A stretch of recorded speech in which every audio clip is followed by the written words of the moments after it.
Hi friends, welcome to Haseena logs. Today ఈ మొక్క గురించి తెలుసుకుందాం ఫ్రెండ్స్. ఈ మొక్కను పిప్పింటాకు అంటారు ఫ్రెండ్స్. ఈ మొక్క వల్ల మనకి చాలా బెనిఫిట్స్ ఉన్నాయి ఫ్రెండ్స్ మన దేశంలో ఆయుర్వేదం ఎంతో గొప్పది. అనేక ఆరోగ్య సమస్యలు ఆయుర్వేద మొక్కలు నయమవుతుండే.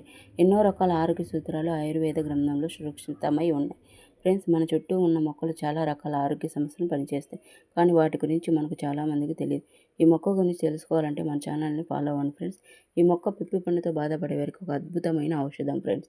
ఈ ఆకుల పసరును పిప్పి పన్నుపై రాస్తే చాలా బాగా త్వరగా తగ్గుతుంది. అలాగే ఎవరైతే చర్మ సంబంధిత వ్యాధులతో బాధపడుతుంటారో అటువంటి వాళ్ళు ఈ ఆకులను తీసుకొని కొంచెం ఉప్పు, కొంచెం పసుపు కలిపి బాగా పేస్ట్ చేసుకొని స్నానం చేస్తే 1 గంట ముందు మీకు ఎక్కడైతే ఇచ్చింగ్ ఉంటుందో అక్కడ పూయండి ఫ్రెండ్స్. ఇది ఒక అద్భుతమైన మొక్క, వరమైన ఫ్రెండ్స్. ఇది జీర్ణ సమస్యలను కూడా తగ్గిస్తుంది. 1 గ్లాస్ వాటర్లో ఈ ఆకులను బాగా మరిగించి రాత్రి పడుకునే ముందు 1 అరగంట ముందు తాగండి ఫ్రెండ్స్. కడుపులో మంట కూడా తగ్గిస్తుంది. మీకు ఈ చిట్కా నచ్చితే ప్లీజ్ సబ్స్క్రైబ్ ఫ్రెండ్స్.